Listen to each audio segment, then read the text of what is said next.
Shalom, selamat siang, puji Tuhan, haleluya, haleluya, haleluya, puji Tuhan. Bersama saya Adi Octavianus di dalam channel Rohani.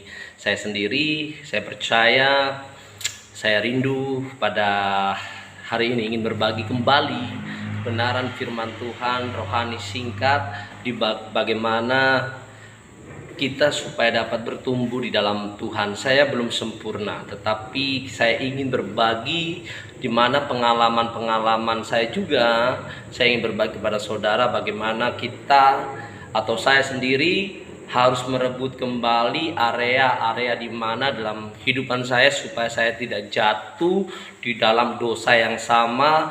Dan yang kedua, bagaimana kita dapat merebut kembali area di mana area tersebut dikuasai oleh kegelapan, sehingga area itu bisa kita menangkan banyak jiwa-jiwa yang dimenangkan untuk hormat kemuliaan nama Tuhan Yesus Kristus. Jadi dalam renungan ini ada dua yang ingin saya sampaikan, yaitu yang pertama, bagaimana kita supaya dapat merebut area di dalam diri kita, yaitu di mana supaya area tersebut mungkin saudara sering jatuh di dalam dosa yang sama, saudara terikat di situ terus tidak bisa terlepas, dan saudara ingin terlepas dari ikatan-ikatan keinginan daging yang membuat saudara udah capek, saudara merasa malu, kok seperti ini, kok saya seperti ini. Dan saya percaya Tuhan tidak mau juga saudara terikat atau jatuh di dalam dosa yang sama sebagai anak-anak Tuhan. Yang kedua tadi, bagaimana kita dapat merebut area daerah yang dimana dikuasai oleh kuasa kegelapan, dimana banyak orang-orang atau anak-anak muda, bahkan orang-orang tua, bahkan anak-anak sekolah minggu yang jatuh dalam dosa, yang dimana kehidupan mereka terikat oleh kuasa iblis, di mana mereka menjadi budak dosa. Puji Tuhan, di mana firman Tuhan pada hari ini terdapat di dalam 1 Tawarik pasal yang 11. 1 Tawarik pasal yang ke-11 ayat yang keempat sampai ayat yang ke-9. Puji Tuhan. 1 Tawarik pasal yang keempat ayat 1 Tawarik pasal yang ke-11, maaf. 1 Tawarik pasal yang ke-11 ayat yang keempat sampai ayat yang ke-9. Demikian bunyi firman Tuhan. Lalu Daud dengan seluruh orang Israel pergi ke Yerusalem. Itulah Yebus, dan di sana ada orang Yebus adalah penduduk negeri itu. Penduduk Yebus berkata kepada Daud, "Engkau tidak sanggup masuk kemari." Ini garis bawahi, kata ini sangat penting dan terkadang membuat saudara dan saya dengan kata ini kadangkala iblis bisa memakainya, bahkan orang lain atau dalam pikiran kita iblis memakai kata ini berkata engkau tidak sanggup, engkau tidak bisa, sehingga kita menjadi lemah. Tetapi saya ingin katakan, jangan terpengaruh dengan kalimat ini. Tetapi Daud merebut kubu pertahanan Sion, yaitu kota Daud. Ayat yang 6, Daud telah berkata, siapa lebih dahulu memukul kala orang Yebus, ia akan menjadi kepala dan pemimpin. Lalu Yoab anak Zeruya yang menyerang lebih dahulu, maka ia menjadi kepala. Lalu Daud menetap di kubu pertahanan itu. Sebab itu orang menamainya kota Daud. Ia memperkuat kota itu sekelilingnya, mulai dari Milo bahkan sekelilingnya seluruhnya. Sedang Yoab membangun kembali selebihnya dari kota itu. Ayat 9, lalu makin lama makin besarlah kuasa Daud, sebab Tuhan semesta alam menyertainya. Puji Tuhan, haleluya. Puji Tuhan. Yang pertama, bagaimana saya dan saudara supaya dapat merebut area di dalam kehidupan kita secara pribadi terlebih dahulu, di mana mungkin saya dan saudara masih sering terikat oleh keinginan daging atau dosa-dosa, keinginan daging, dosa-dosa yang sama. Sudah ini begini. Tadi ada sesuatu yang tidak beres. Apa yang kita perlukan? Apa yang kita butuhkan dalam kehidupan kita supaya kita tidak terikat oleh dosa yang sama. Haleluya. Puji Tuhan. Kita belajar di dalam ayat yang pertama, ayat yang keempat sampai ayat yang kelima. Puji Tuhan. Yang pertama, di mana ada tokoh Alkitab bernama Raja Daud.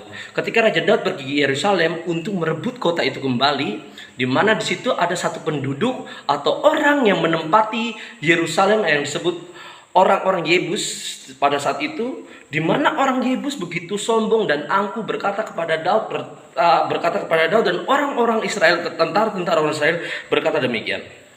Ayat yang kelima. Penduduk Yebus berkata kepada Daud, "Engkau tidak sanggup masuk kemari." Puji Tuhan. Di sini seakan-akan orang Yebus seakan-akan meninggikan dirinya, berkata orang Israel tidak mungkin menembus, tidak bisa dapat memasuki daerah mereka, tidak dapat merebut daerah mereka, tidak dapat mengalahkan mereka. Ini pikiran mereka.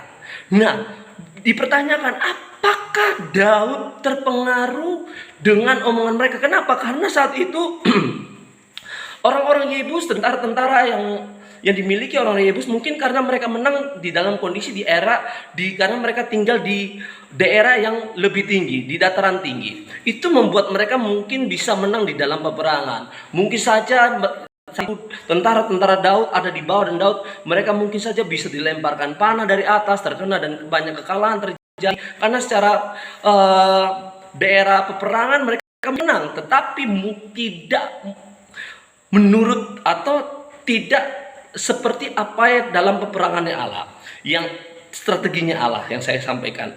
Mungkin itu pikiran mereka menang secara daerah atau secara peperangan mereka mungkin menang karena mereka tinggal di dataran tinggi. Tetapi menurut Allah itu tidak menjadi hitungan untuk mereka dapat menang.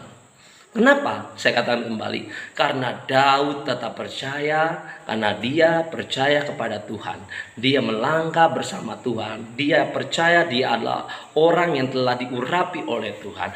Dia percaya kembali. Percaya artinya beriman. Yang percaya, beriman kepada Tuhan, dia berjalan bersama Tuhan, yang dimana Tuhan yang telah menolong orang Israel melewati setiap masalah persoalan, melewati laut berau, melewati masalah apapun, dan menolong Daud di dalam peperangan, melawan raja-raja, melawan daerah-daerah lain. Disitulah Daud semakin percaya kalau Tuhan dapat menolong mereka pada saat itu, demikian juga Tuhan dapat menolong, membantu Daud dalam peperangan melawan Yebus, sekalipun orang-orang Yebus itu ada di dataran tinggi. Itu jadi yang tidak mungkin bagi manusia, tetapi mungkin bagi Allah. Karena apa? Karena Daud berjalan bersama Tuhan. Daud memakai strateginya Tuhan. Puji Tuhan. Haleluya. Sehingga Daud dapat merebut daerah Yerusalem, bahkan mengalahkan orang-orang yang ada tinggal di situ, yaitu penduduk asli, yaitu orang-orang Yebus semua. Puji Tuhan. Haleluya. Nah, yang pertama, bagaimana supaya saudara dapat merebut kembali area di dalam diri saudara, supaya saudara tidak terikat oleh kebiasaan dosa-dosa yang sama. Apa itu dosa yang saudara lakukan? Saudara yang pertama harus benar-benar bertobat. Yang kedua, saudara harus benar-benar menaruh penuh hati saudara kepercayaan kepada Tuhan, menaruh penuh kepada Tuhan, dan yakin bahwa Tuhan sanggup menolong saudara, memberikan kekuatan supaya saudara dibebaskan, dilepaskan dari ikatan dosa-dosa itu, apapun itu, perbuatan-perbuatan yang tidak sesuai dengan firman Tuhan. Saya percaya Tuhan membantu. Dan yang ketiga, bagaimana saudara harus meminta supaya saudara diurapi. Kita perlu urapan Tuhan untuk mengalahkan, untuk melepaskan segala yang coba menghalang kita, yang coba mempengaruhi kita, yang coba membuat kita untuk hidup di dosa. Tanpa urapan itu kita tidak dapat hidup dalam kekudusan. Oleh sebab itu kita perlu bimbingan Tuhan, kita perlu urapan Tuhan. Supaya apa? Kita dapat berperang di dalam diri kita terlebih dahulu. Supaya kita dapat mengalahkan setiap keinginan daging, setiap kuasa iblis setan yang ingin coba mempengaruhi kita, supaya kita hidup di dalam dosa, bahkan hidup di dalam dosa yang sama, dijauhkan di dalam nama Yesus. Jadi Tuhan mau supaya saudara hidup dalam kemenangan, bukan hidup di dalam terbelenggu, di dalam dosa, berjalan sebagai orang Kristen, tetapi saudara berjalan di dalam dosa yang sama. Saudara berjalan sambil membembeng atau memikul hidup di dalam dosa yang sama, sehingga kita menjadi orang Kristen yang menipu diri sendiri. Itu menjadi orang Kristen yang katakan menipu diri sendiri, munafik di hadapan Tuhan, dijauhkan. Haleluya. Sebab Tuhan ingin kita menjadi orang Kristen, anak-anak Tuhan yang hidup di dalam pertumbuhan. Ada perubahan di dalam kehidupan kita, ada perubahan dalam kehidupan kita di dalam hari ke hari, waktu ke waktu, bulan ke bulan, bahkan tahun ke tahun. Oleh sebab itu tidak instan, tetapi saya percaya Tuhan itu sebagai guru yang mendidik kita, menuntun kita agar kita dapat melepaskan itu semua. Saya percaya sehingga kita menjadi manusia rohani yang sempurna. Karena Tuhan saja yang dapat menolong kita supaya kita menjadi manusia sempurna. Sebab apa? Dia yang sempurna yang dapat menolong kita supaya kita menjadi manusia yang lebih baik, yang sempurna lagi. Haleluya. Puji Tuhan. Jadi jangan saudara terpengaruh oleh kuasa gelapan. Ketika saudara jatuh, aku tidak bisa lepas lagi, ini udah menjadi kebiasaan. Iblis makin suka saudara. Ketika saudara berkata seperti itu, aku tidak bisa terlepas. Ketika saudara itu seakan-akan saudara tidak percaya bahwa Tuhan punya kuasa, Tuhan sanggup untuk melepaskan saudara dari ikatan. Seperti orang Yebus yang ingin coba melemahkan orang Israel, bahkan yang ingin melemahkan Daud dengan kata seperti ini, engkau tidak sanggup masuk ke daerah kemari. Seakan-akan juga berbicara dalam kehidupan kita, engkau tidak sanggup untuk melepaskan dirimu atau mengalahkan area ini, karena engkau akan sudah sudah menikmati kehidupan yang seperti ini. Engkau akan terus hidup di dalam. Saya berkata, ketika saudara mau bertindak dengan iman dan mau keluar bersama-sama dengan Tuhan, Roh Kudus membantu saudara untuk keluar dari area itu dan merebut kembali area di dalam hati saudara, di mana berbicara, di mana area itu terikat oleh kuasa kejahatan, supaya saudara terjajah, supaya saudara terus hidup di dalam dosa yang sama. Roh Kudus ingin membantu saudara. Tuhan ingin membantu saudara supaya terlepas dari area tersebut. Haleluya. Hari ini saya katakan saudara harus tunduk. Minta Tuhan, tolong. Rendahkan hati, minta Tuhan, tolong bantu saya Tuhan. Lepaskan saya dari area ini. Saya tidak mau hidup di area ini. Hancurkan area ini Tuhan. Di dalam nama Yesus, saya tidak mau hati saya terikat. Di dalam nama Yesus, saya tidak mau hati saya terikat dengan dosa yang sama. Saya tidak mau melakukan ini dan ini terus. Ini membuat saya lelah. Ini membuat saya malu menjadi orang Kristen yang kalah. Tetapi saya percaya Engkau Allah yang pemenang. Engkau sanggup membuat saya menjadi pemenang, supaya saya menjadi orang Kristen yang lebih dari pemenang, sehingga kehidupan kita menjadi anak-anak Tuhan yang hidup menjadi berkat. Jangan terpengaruh dengan orang-orang lain. Mungkin orang lain punya berkat tapi dipakai iblis. Kadangkala iblis juga punya cara untuk memakai orang-orang, berkata, kamu orang yang sudah berdosa, tidak mungkin kamu dapat bebas dari itu. Kamu ada orang-orang yang begini, kamu sudah di dalam lingkaran iblis, kamu sudah budak iblis. Oke, itu perkataan orang, tetapi bukan perkataan Tuhan. Justru Tuhan mau kamu harus terbebas. Datanglah kepadaku. Tuhan sanggup. Mungkin engkau capek dengan hidup yang dalam dosa. Hari ini Tuhan berkata, datanglah kepadaku, hai engkau yang letih lesu dan berbeban berat, maka aku akan memberikan kelegaan. Tuhan inginkan engkau datang kepadanya ketika mungkin engkau memikul dosa, tetapi hari ini Tuhan berkata, itu dapat aku lepaskan dari dirimu, sehingga engkau tidak lagi memikul dosa yang sama, tetapi engkau telah terlepas. Dan jangan lagi berbuat dosa yang baru, tetapi berusahalah berbuat yang baik selagi hidup bersama-sama dengan Tuhan. Meminta Tuhan, tolong berikan saya kemampuan, kekuatan, supaya saya ini dan engkau melakukan yang baik, yang menyenangkan Tuhan. Sebab firman Tuhan berkata, persembahkanlah tubuhmu menjadi persembahan yang hidup, kudus, dan yang berkenan, sebab itu adalah ibadahmu yang sejati. Haleluya. Dan yang kedua tadi, bagaimana merebut area yang dimana area tersebut mungkin saudara berada di lingkungan daerah yang masih hidup dalam penyembahan berhala. Mungkin banyak anak muda yang hidup di dalam seks bebas, mungkin dalam perobatan narkoba, mungkin dan yang lain-lainnya tidak perlu disebutkan. Mungkin mereka yang terikat oleh kuasa jahat. Itu semua intinya daerah itu telah dijajah oleh kuasa iblis, oleh dijajah pemerintahan daerah itu tanpa disadari sudah dikuasai oleh kuasa setan atau iblis itu sendiri. Jadi bagaimana supaya saudara dapat menang? Saya katakan tadi, saudara jangan terpengaruh.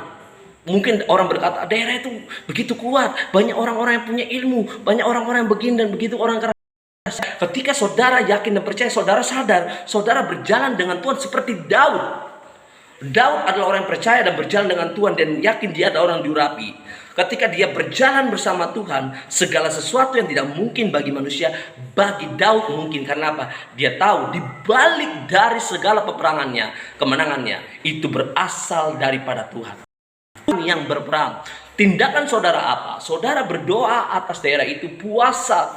Puasa bukan hanya supaya saudara diet, tidak. Puasa saudara menyangkal diri tadi. Bisa saja menyangkal diri tadi untuk supaya saudara menang atas area di dalam diri saudara, supaya saudara tidak terikat oleh kuasa kejahatan itu. Dan yang kedua, puasa untuk daerah tersebut. Berdoa atas daerah tersebut, supaya daerah itu dijamah Tuhan, supaya daerah itu Tuhan rebut kembali lewat doa puasa. Saudara proklamirkan doa, demonstrasikan kuasa doa itu, berdoa atas daerah itu, perangi atas daerah itu, perangi kuasa-kuasa daerah itu, dan perangi penghulu-penghulu di udara.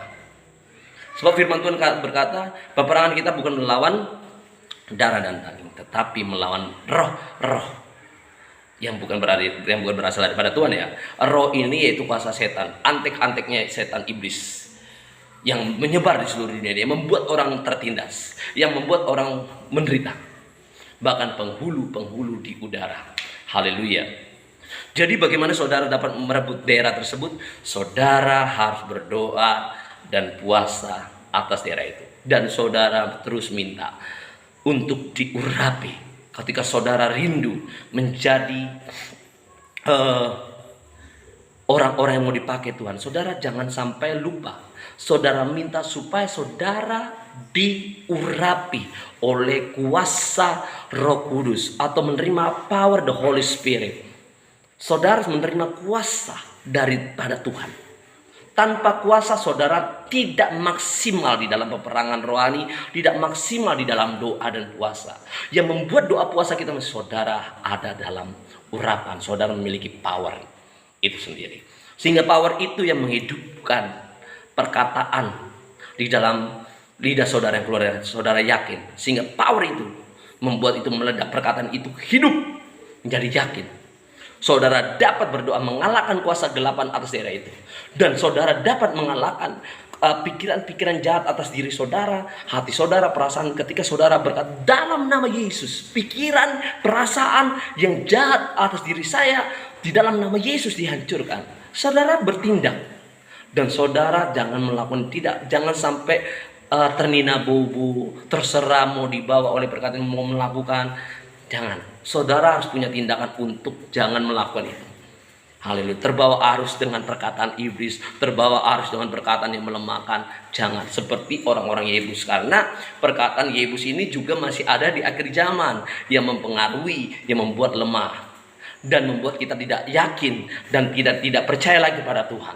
Tetapi selagi kita menjadi orang percaya, saudara berjalan dengan Tuhan, yakinlah kalau Tuhan dapat menolong kita di tahun-tahun yang lalu, Tuhan sanggup menolong kita di tahun 2024, 2025 dan tahun 2000 yang akan datang dan seterusnya. Karena Allah kita adalah Allah masa depan yang mengetahui masa yang belum kita ketahui, tetapi Tuhan yang kita miliki yaitu Tuhan Yesus Kristus tahu apa yang terjadi yang akan datang, dan kita akan tetap ada dalam pemeliharaan Tuhan, dalam pantauan Tuhan yang sempurna. Haleluya.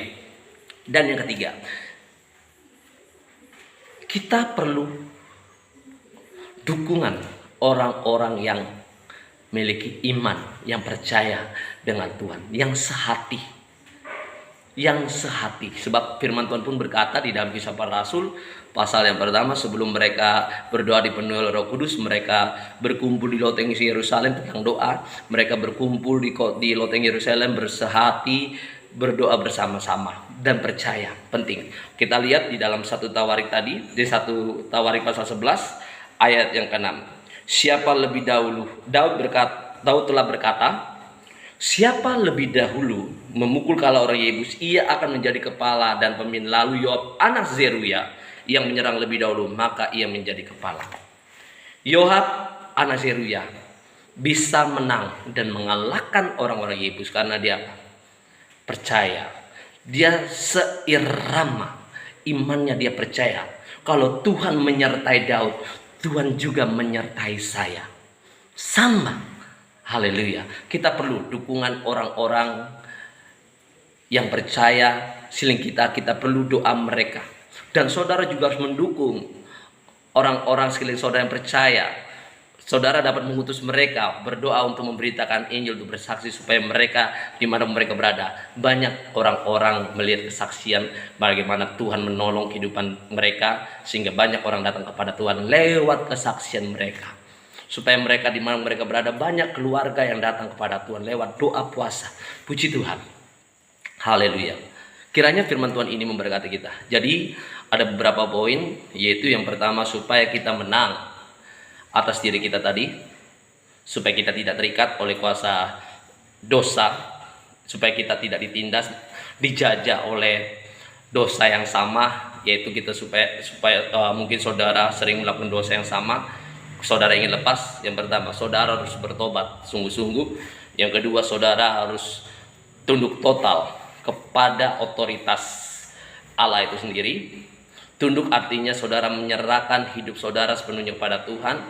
Bukan lagi saudara berkata, saya punya hak atas diri saya sendiri, saya tidak mau lagi setengah saya mau diatur Tuhan, setengah saya mau atur. Tidak seperti itu lagi. Jadi sepenuhnya totalitas kita serahkan kepada Tuhan. Kita tidak punya hak atas diri kita lagi. Jadi izinkan Tuhan mengubah kehidupan saudara, supaya saudara terlepas dari dosa-dosa apapun itu yang mengikat saudara saat ini. Dan ketiga, saudara harus percaya penuh kepada Tuhan.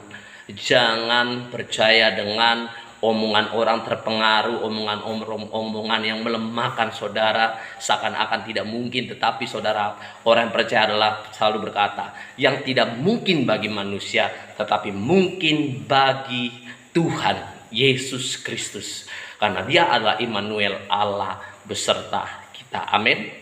Haleluya. Allah yang membuat terobosan-terobosan yang baru di dalam pelayanan, di dalam kehidupan kita, di dalam apapun segi, di dalam kehidupan apapun.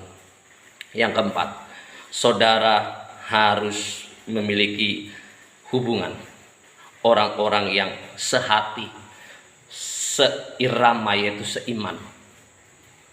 Penting. Bukan berarti kita tidak mendukung orang yang tidak beriman, yang mungkin saya katakan, oh dia masih ibadah. Bukan. Tetapi lihatlah, carilah orang-orang yang seirama, di mana mereka memiliki hati yang sama dengan hati saudara, untuk hidup di dalam kekudusan, untuk hidup bagaimana memenangkan jiwa-jiwa. Saudara perlu orang-orang tersebut seperti itu, supaya saudara didukung dalam doa, di dalam puasa mereka, bahkan supaya saudara berjalan saling menguatkan. Puji Tuhan. Tuhan Yesus memberkati kita semua. Mari kita berdoa. Tuhan Yesus, hamba berdoa bagi kita semua yang telah menonton, yang mengizinkan untuk melihat renungan dari channel ini. Tuhan berkati hati mereka, berkati mereka dengan kekuatan yang baru. Buat mereka menjadi orang-orang yang terlepas dari ikatan-ikatan dosa masa lalu mereka. Apapun itu Tuhan, seperti Engkau yang telah melepaskan hamba-Mu dari ikatan dosa yang mungkin itu menjijikkan, mungkin apapun itu Tuhan bentuknya, Engkau sanggup juga melepaskan mereka dari dosa ikatan masa lalu mereka. Di dalam nama Yesus, Tuhan ubahkan hati mereka, jamah hati mereka. Di dalam nama Yesus, Roh Kudus, Engkau sanggup mengubah hati mereka. Di dalam nama Tuhan Yesus Kristus, kuatkan kembali iman mereka. Buat mereka tetap percaya, menaruh harapan bahwa mereka memiliki Tuhan, mereka berjalan dengan Tuhan. Tuhan tolong di dalam nama Yesus, haleluya, berikan minyak urapan yang baru menyertai mereka. Di dalam nama Yesus, agar mereka berjalan di dalam urapan Roh Kudus. Karena dengan urapan Roh Kudus yang memaksimalkan kami dapat berjalan bersama Tuhan, berjalan dalam peperangan rohani. Di dalam nama Yesus, haleluya. Di dalam nama Yesus, terima kasih Tuhan. Dan pertemukan mereka, pertemukan kami dengan orang-orang yang seirama, memiliki hati Tuhan, pikiran Tuhan, di dalam nama Yesus, sehingga kami dapat memenangkan jiwa-jiwa atas di mana daerah yang kami layani, di mana kami bertempat, banyak jiwa-jiwa yang diselamatkan lewat kesaksian. Di dalam nama Yesus, terima kasih Tuhan. Hamba mengucap syukur, haleluya, amin.